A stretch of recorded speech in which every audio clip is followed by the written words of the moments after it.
Seperti negara berkembang umumnya, pertumbuhan internet di Indonesia berkembang sangat pesat. Untuk itu kita saksikan bersama paket berikut ini.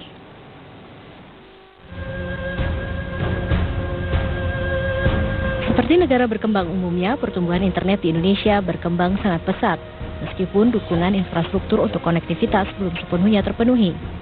Pengguna internet di Indonesia pada akhir tahun 2015 mencapai 51 juta orang. Pada 2020 mendatang diprediksi melejit hingga 125 juta orang. Peningkatan yang cukup signifikan ini membuat kebutuhan akan layanan internet semakin tinggi, dan tentunya menjadi tantangan dan juga peluang bagi pelaku usaha di industri telekomunikasi.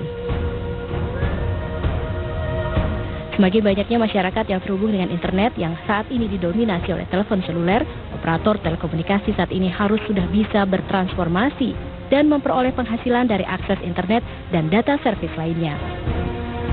Para operator telekomunikasi harus siap, apalagi konsumsi data menurut analisis Nielsen mencapai 672 petabyte, tumbuh 51% setiap tahun.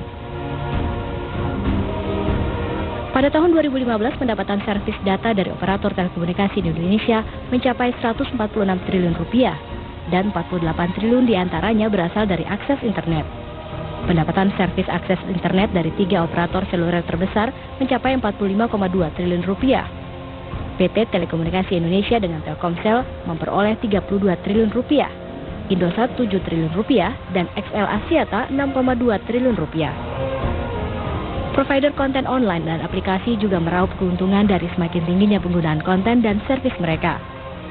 eMarketer memperkirakan total iklan digital menghabiskan biaya sekitar 13 triliun rupiah, atau kurang dari 1/10 dari pendapatan operator telekomunikasi di Indonesia. Tim Liputan Metro TV. Sebelum masuk pada hasil wawancara saya dengan CEO Indosat, kami ajak Anda untuk melihat terlebih dahulu grafik berikut ini. Pemirsa, yang pertama adalah bagaimana perkembangan teknologi telepon seluler.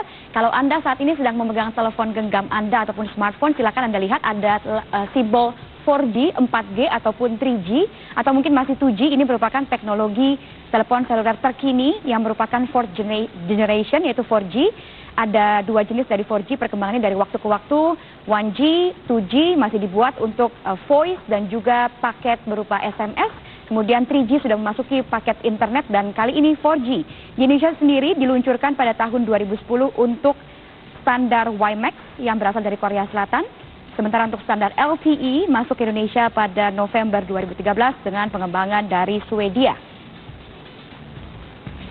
Kita masuk ke informasi berikutnya. Untuk Indosat sendiri sebagai salah satu industri telekomunikasi terdepan di Indonesia, memiliki 3 produk retail. Kita lihat ada IM3 Uridu, Mentari Uridu, dan Matrix Uridu. Apakah Anda termasuk salah satu dari 70 juta pelanggan Indosat? Sementara untuk bisnisnya sendiri ada mobile convergence, yaitu kombinasi 2 atau lebih teknologi dalam satu device, machine to machine, IT services, connectivity, satellite, international, and roaming.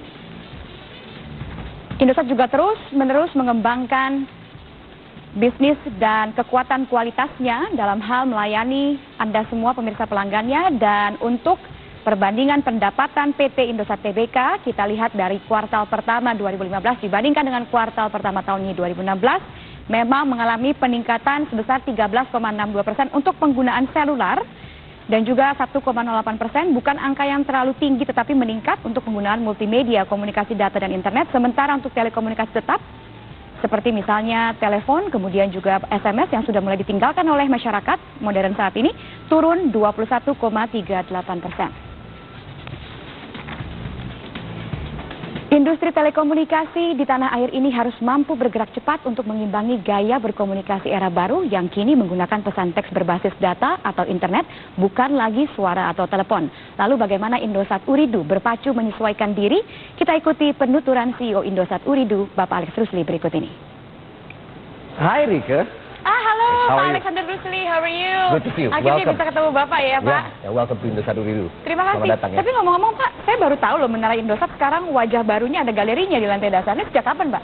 Sejak sebenarnya berapa saat sebelum kami melakukan rebrand. Oke. Tapi memang pada saat kita belum melakukan rebrand, warnanya belum dibuat seperti itu. Jadi pas saat rebrand November, dibuka semua warna dengan warna-warna baru. Wow, jadi cerah dan juga banyak dari tadi saya lihat konsumennya ya Pak ya? Banyak orang rame, di sini selalu ada kegiatan, weekend pun kadang-kadang buka.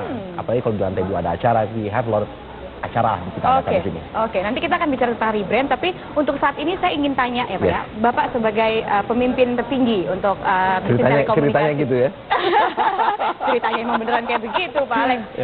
Bagaimana pandangan Bapak melihat dinamika yang terjadi begitu cepatnya? Sekarang masyarakat sudah tidak lagi menggunakan telepon voice gitu ya, tapi sudah mulai text based gitu, bahkan ya akhirnya yang tadinya sumber pendapatan bisnis telekomunikasi kayaknya mulai bergeser nih Pak. Kalau dulu memang orang pakai voice dan SMS sebagai pusat kegiatan mereka, sekarang ini namanya telepon, apalagi smartphone ya, telepon pintar itu menjadi pusat kehidupan semua orang. Ya kan, dengan segala macam kegiatan perbankan kita, orang beli makanan, semua berpusat di kegiatan di alat yang kita sebut dengan smart device, telepon pintar tadi. Jadi ya kami merasa sangat beruntung bahwa kami menjadi bagian dari what you can say sebagai revolusi industri secara umum, di mana kita ada di tengah-tengah karena hubungan antara pelanggan dengan kita itu punya kita hubungannya, dan mereka pegang alat jadi dipakai untuk mereka melakukan segala macam kegiatan. Tapi pasti penyesuaiannya harus langsung cepat begitu kan Pak, dan masif ya? Ya memang maunya secepat mungkin, tapi kan memang tidak semudah itu kan. Jadi memang ada bagian dari proses evolusi, orang harus ganti handphone dulu dari telepon yang jadul, dari telepon smartphone, kemudian mereka pasang aplikasi, mereka harus diajarin aplikasi itu apa.